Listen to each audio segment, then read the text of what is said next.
ನೀವು ನಿಮ್ಮ ಶರೀರವನ್ನು, ನಿಮ್ಮ ಆಶ್ರಿತರನ್ನು, ಮನೆ ಮಂದಿಯನ್ನು ಎಲ್ಲರನ್ನು ಕೂಡ ಕಾಪಾಡಿ. ನೀವು ನಿಮ್ಮ ಆಶ್ರಿತರು ಎಲ್ಲರಿಗೂ ಕೂಡ ಜ್ಞಾನ ಸಂಪಾದನೆ ಆಗುವ ಹಾಗೆ ಅವರಿಗೆ ಅನುಕೂಲ ಮಾಡಿಕೊಡಿ. ಆಮೇಲೆ ಅಪರೋಕ್ಷ ಆಯಿತು ಅಂತಂದ್ಮೇಲೆ ಆ ಶರೀರದಲ್ಲಿ ಮೋಹ ಇಟ್ಕೋಬೇಡಿ. ಶರೀರ ಬೇಡ ಅಂತನ್ಬೇಡಿ, ಅದಕ್ಕರ್ಥ ಇಲ್ಲ. ಶರೀರ ಬೇಡ ಅಂತ ಅನ್ನಬಾರದು ಮಾತ್ರ. ಅಪರೋಕ್ಷ ಜ್ಞಾನಿಯೂ ಕೂಡ ಶರೀರವನ್ನು ಬಿಡಬೇಕು ಅಂತ ತಯಾರಿಲ್ಲ, ಬಿಡ್ಲಿಕ್ಕೆ ತಯಾರಿಲ್ಲ ಅವನು. ಅದರಲ್ಲಿ ಮಮತೆ ಇಲ್ಲ. ಮಮತೆ ಇಲ್ಲ ಅಂತಂದ್ರೆ ಅರ್ಥವೇನು? ಎಲ್ಲ ಭಗವಂತನ ಅಧೀನ. ಅವನು ಶರೀರ ಇಟ್ಟಿಷ್ಟು ದಿನ ನಾನು ಇರ್ತೇನೆ, ಶರೀರ ಅವನು ತೊಲಗಿಸ್ತಾನೆ ಅಂದ್ರೆ ಪರವಾಗಿಲ್ಲ. ಅಲ್ಲಿ ಮರಣವನ್ನೂ ಬಯಸಬಾರದು, ಜೀವನವನ್ನೂ ಬಯಸಬಾರದಂತೆ. ಜೀವನ ಮರಣ ಎರಡರಲ್ಲಿಯೂ ಕೂಡ ಪರಮಾತ್ಮ ಹೇಗಿಡ್ತಾನೋ ಹಾಗೆ. ಪರಮಾತ್ಮ ಜೀವನ ಕೊಡ್ತಾನೆ, ಸರಿ ತಗೋತೇನೆ. ಮರಣ ಕೊಡ್ತಾನೆ, ಅದನ್ನೂ ಕೂಡ ತಗೊಳ್ತೇನೆ. ಎರಡರಲ್ಲಿಯೂ ಕೂಡ ವೈಲಕ್ಷಣ್ಯ ಇಟ್ಕೋಬಾರ್ದು. ಹೀಗೆ ಆ ವಿಷಯ ಪದಾರ್ಥ ಸಾಧನ ಏನಿದೆ, ಕರ್ಮ, ಆ ಕರ್ಮವನ್ನು ಮಾಡತಕ್ಕಂತಹ ಶರೀರ, ಇದರಲ್ಲಿ ಇರ್ತಕ್ಕಂತಹ ಮಮತೆಯನ್ನು ಬಿಟ್ಟು ಎಲ್ಲ ಪರಮಾತ್ಮನಿಗೆ ಸಮರ್ಪಣೆ ಮಾಡತಕ್ಕಂಥದ್ದು. ಈ ಭಾವನೆ ಬಂತು ಅಂತಂದ್ರೆ ವಿಷಯ ಪದಾರ್ಥಗಳಲ್ಲಿ ಆಮೇಲೆ ಆಸಕ್ತಿ ಉಂಟಾಗುವುದಿಲ್ಲ. ಅಯ್ಯೋ, ನಾನು ಇವತ್ತು ಇಡೀ ದಿವಸ ಧ್ಯಾನ ಮಾಡ್ತಾ ಕೂತ್ರೆ ಹೊಟ್ಟೆಗೆ ಏನ್ ಗತಿ, ಆ ರೀತಿ ಚಿಂತನೆ ಮಾಡೋದಿಲ್ಲ ಅಂತವನು. ಆ ಧ್ಯಾನದ ಆನಂದವೇ ಆನಂದ, ಅದರ ಮುಂದೆ ಏನಿದೆಲ್ಲ ಏನು. ಇದನ್ನ ಅಭ್ಯಾಸ ಮಾಡ್ಲಿಕ್ಕೋಸ್ಕರನೇ ಏಕಾದಶಿ ಉಪವಾಸ ಮಾಡೋದು ನಾವು. ಅಭ್ಯಾಸ ಮಾಡ್ಲಿಕ್ಕೋಸ್ಕರ ಅದು. ಒಂದು 15 ದಿವಸಕ್ಕೆ ಒಂದು ದಿವಸ ನಾವು ಉಪವಾಸ ಮಾಡೋದು ಯಾಕೆ ಅಂತಂದ್ರೆ ಇದು ಅಭ್ಯಾಸ ಹೋಗಲಿ ಅಂತ. ಪರಮಾತ್ಮನ ಧ್ಯಾನ ಮಾಡ್ತಾ ಕುಳಿತುಕೊಳ್ಳೋಣ, ಹೊಟ್ಟೆ ಪಾಡು ಚಿಂತನೆ ಮಾಡೋದು ಬೇಡ. ಇವತ್ತು ಏಕಾದಶಿ, ನಾನು ಹೊಟ್ಟೆ ಪಾಡು ಏನು ಚಿಂತನೆ ಮಾಡೋದಿಲ್ಲ, ಕೆಲವು ಪರಮಾತ್ಮನ ಚಿಂತನೆ ಮಾಡ್ತೇನೆ. ಈ ರೀತಿ ಮಮತೆಯನ್ನು ಬಿಡಬೇಕು. ಇದೇ ಸಂಕಲ್ಪ ಸನ್ಯಾಸ. ಕರ್ಮದಲ್ಲಿ ಸಂಕಲ್ಪ, ಇದು ನನ್ನದು ಅಂತಕ್ಕಂತಹ ಒಂದು ಮಮತೆ, ಅದನ್ನು ಸನ್ಯಾಸ ಬಿಟ್ಟು ಬಿಡ್ತಕ್ಕಂಥದ್ದು. ಹಾಗೆ ಬಿಟ್ಟು ತದ್ವಾರ ವಿಷಯ ಪದಾರ್ಥಗಳಲ್ಲಿ ಯಾರಿಗೆ ಏನೋ ಆಕರ್ಷಣೆ, ಆಸಕ್ತಿ ಯಾರಿಗೆ ಇಲ್ಲ ಅಂತ ಆಗ್ತದೆ, ಅವನು ಅಪರೋಕ್ಷ ಜ್ಞಾನಿ ಅಂತ ಕರೀಬೇಕಂತೆ. ದೇವರನ್ನು ನೋಡಿದ್ದೇನೆ ಅಂತ ಕೆಲವರು ಹೇಳಬಹುದು, ಹೇಳಿದರೆ ನಾವು ನಂಬಲಿಕ್ಕೆ ಸಾಧ್ಯ ಇಲ್ಲ. ಅವನಲ್ಲಿ ಈ ಲಕ್ಷಣ ಕಂಡ್ರೆ ಆಗ್ಬೋದು. ಯಾವ ಪದಾರ್ಥಗಳಲ್ಲಿಯೂ ಅವನಿಗೆ, ಅವನ ಶರೀರದ ಮೇಲಾಗಲಿ, ವಿಷಯ ಪದಾರ್ಥಗಳ ಮೇಲಾಗಲಿ ಅವನಿಗೆ ಯಾರಿಗೆ ಆಸಕ್ತಿ ಇಲ್ಲ, ಅವನು ಅಪರೋಕ್ಷ ಜ್ಞಾನಿ ಅಂತೇಳಿ ಹೇಳ್ಬೋದು. ಆದರೆ ಇಷ್ಟು ಹೇಳ್ತಾನೆ ಕೃಷ್ಣ. ಶ್ರೀಮದಾಚಾರ್ಯರು ಇನ್ನೂ ಸೇರಿಸ್ತಾರೆ, ಇದು ಅತಿವ್ಯಾಪ್ತ, ಈ ಲಕ್ಷಣ ಬೇರೆ ಎಲ್ಲೂ ಕಂಡುಬಾರದು.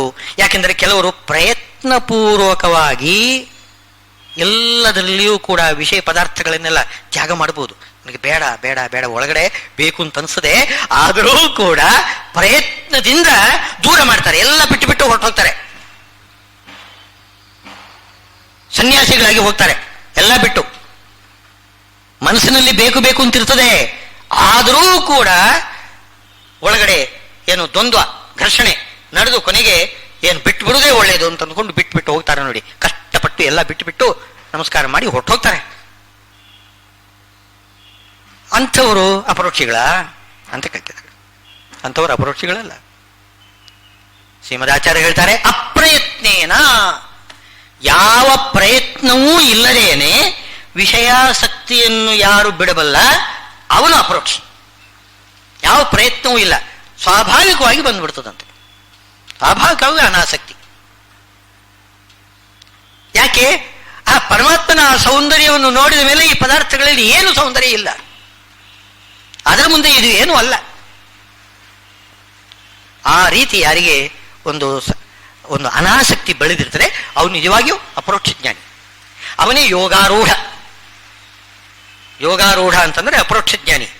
ಇಂಥವನು ಅವನ ಏನು ಪ್ರಾರಬ್ಧ ಕರ್ಮ ಇಲ್ಲದೇ ಇರುವಾಗ ಅಸಂಪ್ರಜ್ಞಾತ ಸಮಾಧಿಯಲ್ಲಿ ಮುಳುಗಿದ್ರೆ ಆವಾಗ ಕರ್ಮದ ಬಂಧನ ಇಲ್ಲ ಅವನಿಗೆ. ಇಷ್ಟು ಹೇಳಿದರು. ಈ ರೀತಿ ಆ ಪರಮಾತ್ಮನ ದರ್ಶನ ಆಗಬೇಕು ಅಂತಂದ್ರೆ ನಮ್ಮ ಮನಸ್ಸು ಕಾರಣ. ಮನಸ್ಸು ಎಲ್ಲದಕ್ಕೂ ಕೂಡ ಕಾರಣ. ಮನಸ್ಸನ್ನು ನಿಗ್ರಹ ಮಾಡಿಕೊಳ್ಳಬೇಕು. ಮನಸ್ಸನ್ನು ನಿಗ್ರಹ ಮಾಡಿಕೊಳ್ಳೋದು ಹೇಗೆ? ಅದೇ ನಿಜವಾಗಿಯೂ ಕೂಡ ಇರತಕ್ಕಂಥ ಸಮಸ್ಯೆ ಎಲ್ಲರಿಗೂ ಕೂಡ. ಎಲ್ಲ ಸರಿ, ಮನಸ್ಸನ್ನು ನಿಗ್ರಹ ಮಾಡಿಕೊಂಡ್ರೆ ಎಲ್ಲ ಆಗ್ತದೆ, ಹೌದು. ಮನಸ್ಸನ್ನು ನಿಗ್ರಹ ಮಾಡಿಕೊಳ್ಳೋದು ಹೇಗೆ ಅಂತ ಅನ್ನೋದು ಪ್ರಶ್ನೆ. ಅಯ್ಯೋ ನಮ್ಮಿಂದ ಆಗುವುದಿಲ್ಲ ಅಂತ ಬಿಟ್ಟು ಬಿಟ್ರೆ ಏನಾಗ್ತದೆ? ಅನರ್ಥ ಆಗ್ತದೆ. ಪ್ರಯತ್ನ ಮಾಡ್ರಿ. ಈಗ ಉದಾಹರಣೆಗೆ ಯಾವುದೋ ಒಂದು ದೊಡ್ಡ ರೋಗ ಬಂದಿದೆ, ಅದಕ್ಕೆ ಪಥ್ಯ ಡಾಕ್ಟರು ಹೇಳಿದ್ದಾರೆ, ಹೀಗೆ ಮಾಡಬೇಕು ಅಂತ. ಏನೋ ಆ ಪಥ್ಯ ನನಗೆ ಮಾಡ್ಲಿಕ್ಕೆ ಆಗುದಿಲ್ಲ, ನಾನು ತಿಂದು ಬಿಡ್ತೇನೆ, ಸಿಕ್ಕಿದ್ದನ್ನು ತಿಂದು ಬಿಡ್ತೇನೆ, ಬಿಡ್ಲಿಕ್ಕೆ ಆಗುದಿಲ್ಲ ನನಗೆ. ಇದು ಎಕ್ಸ್ಕ್ಯೂಸ್ ಅಲ್ಲ. ನನಗಾಗೋದಿಲ್ಲ, ಪಥ್ಯ ಮಾಡ್ಲಿಕ್ಕೆ ಆಗೋದಿಲ್ಲ ಅಂತನ್ನೋದು ಕಾರಣ ಅಲ್ಲ. ನಿಮಗೆ ರೋಗದಿಂದ ರೋಗ ವಾಸಿ ಆಗಬೇಕು ಅಂತಂದ್ರೆ ಪಥ್ಯ ಮಾಡಲೇಬೇಕು. ನಿಮಗೆ ಆಗ್ಲಿ ಹೋಗ್ಲಿ, ಅದು ಆಗ್ಲಿಕ್ಕಲ್ಲ. ಹಾಗೆ ಮನೋನಿಗ್ರಹ ಎಷ್ಟೇ ಕಷ್ಟವಾದರೂ ಕೂಡ ಮಾಡಿಕೊಳ್ಳಲೇಬೇಕು, ಬೇರೆ ಉಪಾಯ ಇಲ್ಲ ಅಂತ. ಮನೋನಿಗ್ರಹ ಮಾಡಿಕೊಳ್ಳದೆ ಹೋದರೆ ಯಾವ ರೀತಿ ಆ ಪಥ್ಯ ಆಚರಣೆ ಮಾಡಿಬಿಟ್ರೆ ರೋಗ ಬಲಿತು ನಮ್ಮನ್ನು ನಾಶ ಮಾಡಿಬಿಡ್ತದೆ, ಅದೇ ರೀತಿಯಲ್ಲಿ ಮನಸ್ಸು ಕೂಡ ಅದನ್ನು ನಿಗ್ರಹ ಮಾಡಿಕೊಳ್ಳದೆ ಹೋದರೆ ನಮ್ಮನ್ನು ನರಕಾದಿ ಅರ್ಥಗಳಲ್ಲೇ ಹಾಕಿಬಿಡ್ತದೆ. ಭಗವಂತನ ಗಡಿಗೆ ಕರ್ಕೊಂಡು ಹೋಗುವುದಿಲ್ಲ, ಮೋಕ್ಷ ಆನಂದ ಸಿಗುವುದಿಲ್ಲ, ಸಿಗದ ಹಾಗೆ ಮಾಡಿಬಿಡ್ತದೆ, ನರಕದಲ್ಲಿ ಹೋಗಿ ಬಿಡ್ತೀವಿ. ಬೇರೆ ಉಪಾಯ ಇಲ್ಲ. ಮನಸ್ಸನ್ನು ನಿಗ್ರಹ ಮಾಡಿಕೊಳ್ಳಲೇಬೇಕು. ಯಾಕೆ? ಮನಸ್ಸು ನೀವು ನಿಗ್ರಹ ಮಾಡಿಕೊಂಡ್ರಿ ಅಂತಂದ್ರೆ ಅದು ನಿಮಗೆ ಬಂಧು. ನಿಗ್ರಹ ಮಾಡಿಕೊಳ್ಳಲಿಲ್ಲ ಅಂತಂದ್ರೆ ಅದೇ ಮನಸ್ಸು ನಿಮಗೆ ಶತ್ರು. ಹೀಗೆ ತಿಳ್ಕೊಳ್ಬೇಕಂತ. ಆದ್ರಿಂದ ಏನ್ ಮಾಡಬೇಕು? ನಿಮ್ಮನ್ನು ನೀವು ಮನೋಬಲದಿಂದ ಉದ್ಧಾರ ಮಾಡಿಕೊಳ್ಳಬೇಕು. ಆತ್ಮೋದ್ಧಾರ ಯಾವುದರಿಂದ ಆಗ್ತದೆ ಅಂತಂದ್ರೆ ಮನೋನಿಗ್ರಹದಿಂದ ಆಗ್ತದೆ. ಉದ್ಧರೇದ್ ನಾತ್ಮಾನಂ ಅವಸಾದಯೇತ್. ನಮ್ಮನ್ನು ನಾವೇ ಹಾಳು ಮಾಡಿಕೊಳ್ಬಾರದು, ನಮ್ಮನ್ನು ನಾವು ಉದ್ಧಾರ ಮಾಡ್ಕೋಬೇಕು. ಆತ್ಮನ ನಮ್ಮಿಂದಲೇ ಎಂತಲ್ಲ, ಅಲ್ಲಿ ನಮ್ಮ ಮನಸ್ಸಿನಿಂದ ಅಂತ ಅರ್ಥ. ನಮ್ಮ ಮನಸ್ಸಿನಿಂದ, ಮನೋಬಲದಿಂದ ನಮ್ಮನ್ನು ನಾವು ಕಾಪಾಡಿಕೊಳ್ಬೇಕು. ನಮ್ಮನ್ನು ನಾವು ಹಾಳು ಮಾಡಿಕೊಳ್ಳಬಾರದು. ಮನೋನಿಗ್ರಹ ನಮ್ಮಿಂದ ಆಗುವುದಿಲ್ಲ ಅಂತ ಇಚ್ಛಾನುಸಾರ ಬಿಟ್ಟು ಬಿಡೋದು, ನಮ್ಮ ಉದ್ಧಾರವನ್ನು ನಾವು ಬಯಸುವುದು, ಅದಾಗುವುದಿಲ್ಲ, ಹೋಗುವುದಿಲ್ಲ. ಉದ್ಧರೇ ನಾತ್ಮಾನಂ ಅವಸಾದಯೇತ್ ಹೇಳ್ತಾರೆ. ಆತ್ಮೈವ ಹ್ಯಾತ್ಮನೋ ಬಂಧು ಆತ್ಮೈವ ರಿಪುಹು ಆತ್ಮನಃ. ಆತ್ಮ ಅಂತಂದ್ರೆ ಇಲ್ಲಿಗ ಎರಡು ಅರ್ಥದಲ್ಲಿದೆ. ಆತ್ಮ ಅಂದ್ರೆ ತಾನು, ಆತ್ಮ ಅಂದರೆ ಮನಸ್ಸು. ಆತ್ಮ ಶಬ್ದಕ್ಕೆ ಅನೇಕ ಅರ್ಥ ಇದೆ. ಮನಸ್ಸು ಅಂತ ಅರ್ಥ. ಮನಸ್ಸು ಜೀವನಿಗೆ ಬಂಧುವೂ ಆಗಬಹುದು, ಶತ್ರುವೂ ಆಗಬಹುದು. ಮನಸ್ಸೇ ಬಂಧು, ಮನಸ್ಸೇ ಶತ್ರು. ಆತ್ಮೀವ ಚಾತ್ಮನೋ ಬಂಧು ಆತ್ಮೀವ ರಿಪುಹು ಆತ್ಮನಃ. ಬಂಧುರಾತ್ಮ ಆತ್ಮನಸ್ತಸ್ಯ ಏನಾತ್ಮೈವ ಆತ್ಮನಃ ಜಿತಃ. ಯಾರು ಆತ್ಮ ಅಂತಂದರೆ ಇಲ್ಲಿ ಆತ್ಮ ಶಬ್ದಕ್ಕೆ ಬುದ್ಧಿ ಅಂತ ಅರ್ಥ. ಬುದ್ಧಿಯಿಂದ ನಾವೇನು ಮಾಡಬೇಕು ಅಂದ್ರೆ ಮನಸ್ಸನ್ನು ಹಿಡಿತದಲ್ಲಿ ತರಬೇಕಂತೆ. ಮನಸ್ಸು ಅದು ಇದು ಬಯಸ್ತದೆ. ಮನಸ್ಸು ಬುದ್ಧಿ ಅಂತ ಎರಡಿದೆ ನೋಡಿ. ಆ ವಿಚಾರ ಮಾಡತಕ್ಕಂಥ ಶಕ್ತಿ ಒಂದಿದೆ, ಎಲ್ಲವನ್ನು ಬಯಸ್ತಕ್ಕಂಥದ್ದು ಒಂದು ಮನಸ್ಸಿದೆ. ಈ ಮನಸ್ಸನ್ನು, ಆ ವಿಚಾರ ಮಾಡುವ ಶಕ್ತಿ ಬುದ್ಧಿ ಇದೆಯಲ್ಲ, ಆ ಬುದ್ಧಿಯ ಬಲದಿಂದ ಮನಸ್ಸನ್ನು ನಿಗ್ರಹ ಮಾಡಬೇಕಂತೆ. ಆತ್ಮನ ಜಿತಃ, ಅದನ್ನು ಗೆಲ್ಲೋದು. ಮನಸ್ಸನ್ನು ಗೆಲ್ಲಬೇಕು. ಯಾವುದರ ಬಲದಿಂದ? ಬುದ್ಧಿ ಬಲದಿಂದ ಮನಸ್ಸನ್ನು ಗೆಲ್ಲಬೇಕು. ಏನೇವ ಆತ್ಮನ ಜಿತಃ ಅನಾತ್ಮನಸ್ತು ಶತ್ರುತ್ವೇ ವರ್ತೇತ ಆತ್ಮೀವ ಶತ್ರುವತಿ. ಅನಾತ್ಮನಸ್ತು, ಯಾರು ಮನಸ್ಸನ್ನು ವಶ ಮಾಡಿಕೊಳ್ಳುವುದಿಲ್ಲ, ಬುದ್ಧಿಯ ಬಲದಿಂದ ಯಾರು ಮನಸ್ಸನ್ನು ವಶ ಮಾಡಿಕೊಳ್ಳುವುದಿಲ್ಲ, ಅವನು ಅನಾತ್ಮ. ಅವನಿಗೆ ಮನಸ್ಸಿಲ್ಲ. ಮನಸ್ಸಿಲ್ಲ ಅಂದ್ರೆ ಅರ್ಥವೇನು? ಮನಸ್ಸು ಉಪಕಾರ ಮಾಡುವುದಿಲ್ಲ. ಮನಸ್ಸು ಇದ್ದೇ ಇರ್ತದೆ. ನಮಗೆ ಉಪಕಾರ ಮಾಡಿಲ್ಲ ಅಂದ್ರೆ ಅದು ಇಲ್ಲದಿದ್ದ ಹಾಗೆ ಅಲ್ವೇ? ಅದರಿಂದ ಅನಾತ್ಮನಃ ಅಂತಂದ್ರು, ಮನಸ್ಸು ಇಲ್ಲದವನು ಅಂತ. ಮನಸ್ಸು ಇದ್ದು ಇಲ್ಲದಿದ್ದ ಹಾಗೆ, ಉಪಕಾರ ಮಾಡಿದ್ರೆ ತಾನೇ ಅದು ಇದ್ದು ಇದೆ ಅಂತ ಹೇಳ್ಬೇಕು. ಉಪಕಾರ ಮಾಡುವುದಿಲ್ಲ, ನಮಗೆ ಶತ್ರು ಆಗಿರ್ತದೆ ಅಂತಂದ್ರೆ ಹಾಗಿದ್ರೆ ಮನಸ್ಸಿಲ್ಲ ಅಂತ ಅರ್ಥ. ಅನಾತ್ಮನಃ, ಯಾರು ಮನಸ್ಸನ್ನು ನಿಗ್ರಹ ಮಾಡಿಕೊಳ್ಳಲಿಲ್ಲ ಅವನಿಗೆ ಮನಸ್ಸು ಶತ್ರುವಾಗಿ ಬಿಡುತ್ತದೆ. ಇದು ಒಂದರ್ಥ. ಭಾಷ್ಯದಲ್ಲಿ ಇದೊಂದು ಅರ್ಥವನ್ನು ಹೇಳಿದ್ದಾರೆ. ಹಾಗೆ ತಾತ್ಪರ್ಯದಲ್ಲಿ ಇನ್ನೊಂದು ಅರ್ಥವನ್ನು ಹೇಳ್ತಾರೆ.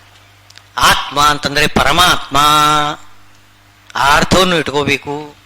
ಯಾಕೆ ಅಂತಂದ್ರೆ ಕೇವಲ ಬುದ್ಧಿಯಿಂದಲೇ ನನ್ನ ಮನಸ್ಸನ್ನು ನಾನು ವಶ ಮಾಡಿಕೊಳ್ತೇನೆ ಅಂತಂದ್ರೆ ಅದು ಆಗುವುದಿಲ್ಲ. ಪರಮಾತ್ಮನ ಅನುಗ್ರಹ ಬೇಕು. ಪರಮಾತ್ಮನ ಅನುಗ್ರಹ ಇದ್ದರೆ ಮಾತ್ರ ಬುದ್ಧಿ ಬಲದಿಂದ ಮನಸ್ಸನ್ನು ನಾವು ವಶ ಮಾಡಿಕೊಳ್ಳಿಕ್ಕೆ ಬರ್ತದೆ. ಅದಕ್ಕೋಸ್ಕರ ಆ ಅರ್ಥವನ್ನು ಕೂಡ ಇಟ್ಕೊಳ್ಳಿ ಈ ಶ್ಲೋಕಕ್ಕೆ ಅಂತ ಶ್ರೀಮದ್ ಆಚಾರ್ಯ ಹೇಳ್ತಾ ಇದ್ದಾರೆ. ಉದ್ಧರೇದ್ ಆತ್ಮನಾತ್ಮಾನಂ, ಆತ್ಮನಂ ತನ್ನನ್ನು ಆತ್ಮನ ಪರಮಾತ್ಮನ ಅನುಗ್ರಹದಿಂದ ನಮ್ಮನ್ನು ನಾವು ಉದ್ಧಾರ ಮಾಡ್ಕೋಬೇಕು.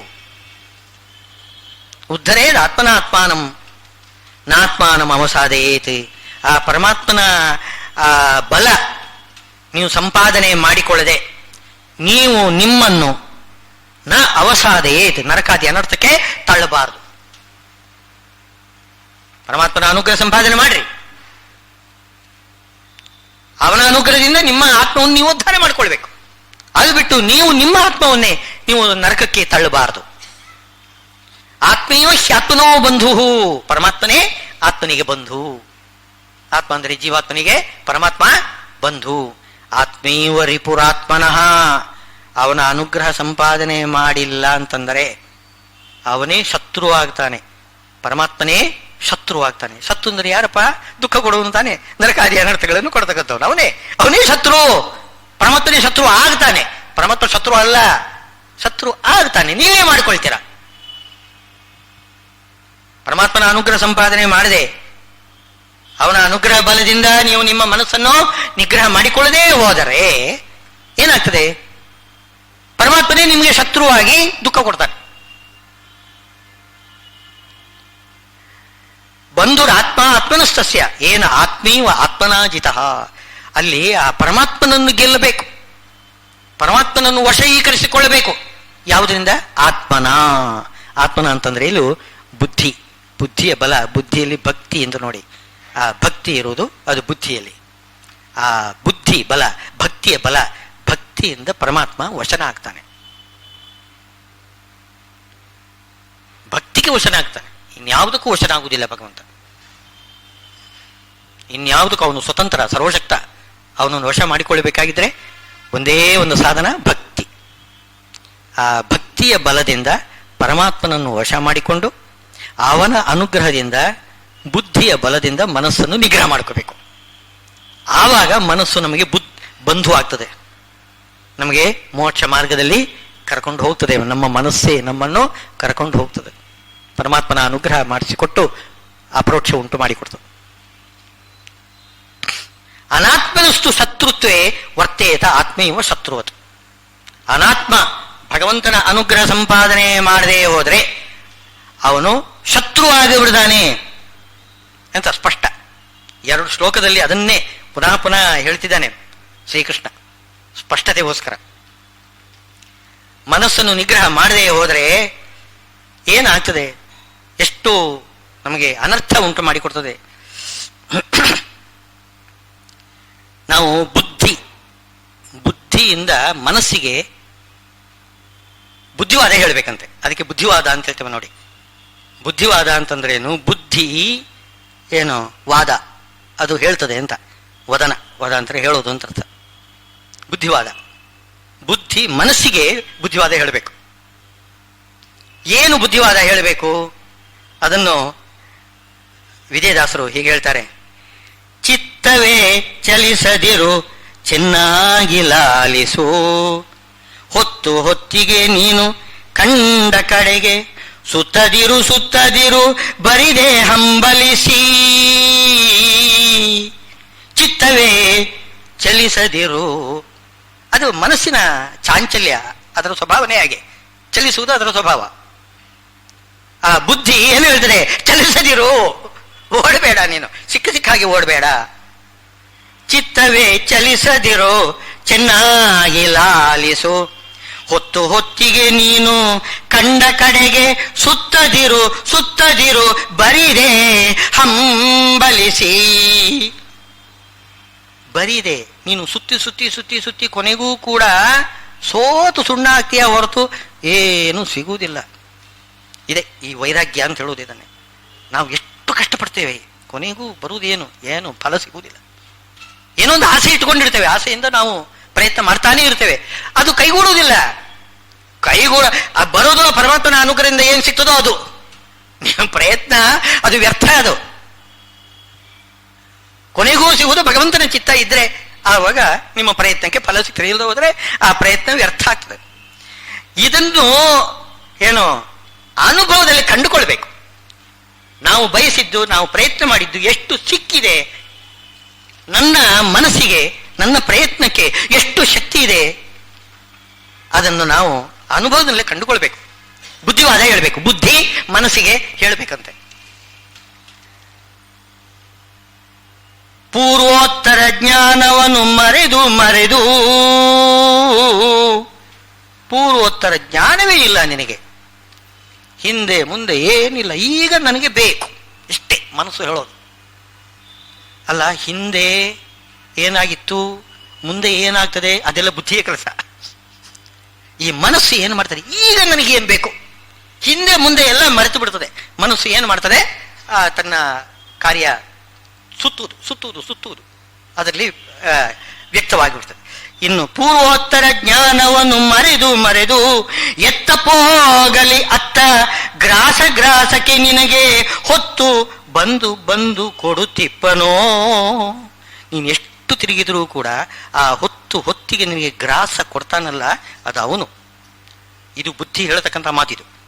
ನೀನಲ್ಲ, ನೀನೇನು ಸಂಪಾದನೆ ಮಾಡ್ತಾ ಇಲ್ಲ, ನಿನ್ನಿಂದ ಏನಾಗುವುದಿಲ್ಲ.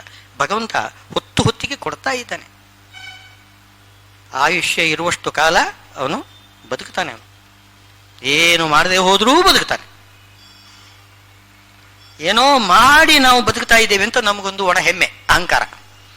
ನಾನು ಮಾಡಿದ್ದರಿಂದ ನನಗೆ ಇಂಥ ಸಿಕ್ತು ಅಂತ. ಅದು ಮಾಡದೆ ಹೋದರೂ ಸಿಕ್ಕೇ ಸಿಗ್ತದೆ. ಹೊತ್ತು ಬಂದು ಬಂದು ಕೊಡುತ್ತಿಪ್ಪನೋ ಹತ್ತದೆಂದರೆ ಬದಿಯಲ್ಲಿ ನಿಂದು ಒಂದೊಂದು ತುತ್ತು ಮಾಡಿ ಮಾಡಿ ಬಾಯೊಳಗೆ. ಭಗವಂತ ಸಣ್ಣ ಮಕ್ಕಳು ನೋಡಿ, ಸಣ್ಣ ಮಕ್ಕಳಿಗೆ ಊಟ ಮಾಡಬೇಕಂದ್ರೆ ತಾವಾಗಿ ಬಂದು ಊಟ ಮಾಡೋದಿಲ್ಲ. ಮಗುವನ್ನು ಕರಿಬೇಕು, ಹತ್ತಿರದಲ್ಲಿ ಕೂಡಿಸ್ಕೋಬೇಕು, ಒಂದೊಂದು ತುತ್ತು ಮಾಡಿ ಬಾಯಿಗೆ ಇಡಬೇಕು. ಹಾಗೆ ಭಗವಂತ ಮಾತೃ ವಾತ್ಸಲ್ಯದಿಂದ ನಮಗೆ ಆಹಾರ ಕೊಡ್ತಾ ಇದ್ದಾನೆ. ಯಾರು ಆಹಾರ ಇಲ್ಲದೆ ಸಾಯುವುದಿಲ್ಲ, ಕೊಡ್ತಾ ಇದ್ದಾನೆ. ಬಂದು ಬಂದು ಏನು ಹತ್ತದೆಂದರೆ ಬದಿಯಲ್ಲಿ ನಿಂದು ಒಂದೊಂದು ತುತ್ತು ಮಾಡಿ ಮಾಡಿ ಬಾಯೊಳಗೆ ಹಾಕ್ತಾ ಇದ್ದಾನೆ. ನೀವು ತಿಂದಿಲ್ಲ ಅಂತಂದ್ರೆ ಏನು ಹೇಳ್ತಾನೆ, ಮಕ್ಕಳಿಗೆ ಕೆಲವೊಮ್ಮೆ ಹೊಡೆದು ಬಡದಾದರೂ ಕೂಡ ಉಣಿಸಬೇಕಾಗುತ್ತೆ ಕೆಲವು ಸಲ. ಏನು ಮಾಡೋಣ, ಉಣುವುದಿಲ್ಲ, ಅದಕ್ಕೆ ಏನಾದರೂ ಮಾಡಿ ಹೇಗಾದ್ರೂ ಮಾಡಿ ಉಣಿಸ್ಬೇಕು. ಭಗವಂತ ಹಾಗೆ ಮಾಡ್ತಾನಂತೆ. ಹೇಗೆ? ನೆತ್ತಿ ಮೇಲೆ ಹೆಣೆದು ವಾತ್ಸಲ್ಯದಿಂದ, ವಾತ್ಸಲ್ಯದಿಂದ ಹೆಣಿತಾರೆ. ನೆತ್ತಿ ಮೇಲೆ ಹೆಣೆದು ವಾತ್ಸಲ್ಯದಿಂದ ಪುರುಷೋತ್ತಮನೆ ಉಣಿಸುವುದು ಷಡುರಸಾನ್ನ. ಅವನೇ ಉಣಿಸ್ತಾನೆ, ಏನಾದರೂ ಮಾಡಿ ನನಗೆ ಉಣಿಸ್ತಾನೆ. ಇದು ಬುದ್ಧಿವಾದ. ಇದು ಬುದ್ಧಿ ಮನಸ್ಸಿಗೆ ಹೇಳ್ಕೊಳ್ಬೇಕು. ಇದನ್ನು ಸತ್ಯ ಸಂಕಲ್ಪ ಸಿರಿ ವಿಜಯ ವಿಠಲ ನಿನ್ನ ಹತ್ತಿಲೇ ಇಪ್ಪನು ಗುಣಿಸಿ ಕಾಣೋ. ಚಿತ್ತವೇ ಚಲಿಸದಿರು ಚೆನ್ನಾಗಿ ಲಾಲಿಸು. ಚೆನ್ನಾಗಿ ಕೇಳು. ಈ ಒಂದು ಅಂದರೆ ಭಗವಂತನಲ್ಲಿ ಭಕ್ತಿ, ಈ ದೃಢತೆ ಇದ್ದರೆ ಮನಸ್ಸು ಅದು ಏನು ನಮ್ಮ ನಿಗ್ರಹಕ್ಕೆ ಒಳಗಾಗ್ತದೆ. ನಮ್ಮ ಕೈಲಿ ಅಂಕೆ ಬರ್ತದೆ. ಇದೇ ಭಗವಂತನ ಭಕ್ತಿಯಿಂದ ಏನಾಗ್ತದೆ, ಬುದ್ಧಿ ಮನಸ್ಸಿಗೆ ಹೇಳಿಬಿಟ್ಟು ಆ ಮನಸ್ಸನ್ನು ನಿಗ್ರಹ ಮಾಡಿಕೊಡ್ತದೆ. ಈ ಒಂದು ಬುದ್ಧಿ ಇಲ್ಲ ಅಂತಂದ್ರೆ ಆಗ ಮನಸ್ಸನ್ನು ನಿಮಗೆ ಖಂಡಿತವಾಗಿಯೂ ನಿಗ್ರಹ ಮಾಡಲಿಕ್ಕೆ ಬರುವುದಿಲ್ಲ. ನಾನೇ ಮಾಡ್ತೇನೆ, ನಾನೇ ಸಂಪಾದನೆ ಮಾಡ್ತೇನೆ. ಆವಾಗ ವರೀಸ್ ಪ್ರಾರಂಭ ಆಗುತ್ತೆ ತಲೆಯಲ್ಲಿ. ಹೇಗೆ ಸಂಪಾದನೆ ಮಾಡಬೇಕು, ಹೇಗೆ ಸಂಪಾದನೆ ಮಾಡಬೇಕು, ಸಂಪಾದನೆ ಮಾಡಿದ್ದನ್ನು ಹೇಗೆ ರಕ್ಷಣೆ ಮಾಡಬೇಕು, ಆ ಇದರಲ್ಲೇನೆ ಮುಳುಗಿ ಹೋಗ್ತದೆ. ಯಾವಾಗ ಭಗವಂತನಲ್ಲಿ ಭಕ್ತಿ ಬರ್ತದೆ, ಶ್ರದ್ಧೆ ಬರ್ತದೆ, ನಿಷ್ಠೆ ಉಂಟಾಗ್ತದೆ, ನನ್ನನ್ನು ಕಾಪಾಡ್ತಾನೆ ಅಂತನ್ನೋದು ಯಾವಾಗ ಒಂದು ದೃಢತೆ ಉಂಟಾಗ್ತದೆ. ಆದರೆ ಕರ್ಮ ಮಾಡದೇ ಬಿಡಬೇಕು ಅಂತ ಅರ್ಥ ಅಲ್ಲ. ಭಗವಂತನೇ ಹೇಳ್ತಾನೆ, ನಿತ್ಯ ಕರ್ಮ ನೀನು ಮಾಡಲೇಬೇಕು, ನಿನಗೆ ವರ್ಣಾಶ್ರಮೋಚಿತವಾಗಿರತಕ್ಕಂತಹ ಕರ್ಮ ನೀನು ಮಾಡಲೇಬೇಕು ಅಂತ ಭಗವಂತ ವಿಧಾನ ಮಾಡ್ತಾನೆ. ಆ ಕರ್ಮದಿಂದ ನಿನಗೆ ಏನು ಹೊಟ್ಟೆ ಬಟ್ಟಿಗೆ ಭಗವಂತ ಕೊಟ್ಟೆ ಕೊಡ್ತಾನೆ. ಸುಧಾವ ಪಠನೀಯ ವಸುಧಾವ ಪಾಲನೀಯ ಅಂತ. ಸುಧಾ ಓದಿ ವಸುಧೆ ಪಾಲನೆ ಮಾಡೋದಿದೆಯಲ್ಲ, ಅದಕ್ಕದು ಸಮಾನ. ವಾದಿರಾಜರು ಹೇಳ್ತಾರೆ, ಸುಧಾಯ ಶ್ರೀಕರತ್ವೇ ವಯಮೇವ ಸಾಕ್ಷಿಣ ಅಂತ. ಸುಧಾ ಗ್ರಂಥ ಅಧ್ಯಯನ ಮಾಡಿದರೆ ಬೇಕಾದಷ್ಟು ಬರ್ತದೆ ಅಂತ ಅನ್ನೋದಕ್ಕೆ ನಾವೇ ಸಾಕ್ಷಿ ಅಂತಂತಾರೆ ವಾದಿರಾಜರು. ಭಗವಂತ ಕೊಡ್ತಾನೆ. ಆ ನಿಷ್ಠೆ ಬೇಕಷ್ಟೆ, ಬರೋದಿಲ್ಲ ಕೆಲವರಿಗೆ, ಬರೋದಿಲ್ಲ. ಇದನ್ನು ಹೇಳ್ಕೊಳ್ಬೇಕು. ಭಗವಂತ ಎಷ್ಟು ಪ್ರೀತಿಯಿಂದ ನಮಗೆ ಇದು ಹೇಳಿದಾರಲ್ಲ, ಪ್ರೀತಿಯಿಂದ ತಲೆ ಮೇಲೆ ಹೆಣೆದು ಉಣಿಸ್ತಾನಂತೆ. ಆ ಪ್ರೀತಿ ಭಗವಂತನಿಗೆ ಯಾಕೆ ಅಂತಂದ್ರೆ, ಅವನೇ ನಮಗೆ ತಾಯಿ ತಂದೆ ಎಲ್ಲವುದೂ ಕೂಡ. ಮಾತೃವಾತ್ಸಲ್ಯದಿಂದ ಅವನು ಹಾಗೆ ಮಾಡ್ತಿದ್ದಾನೆ.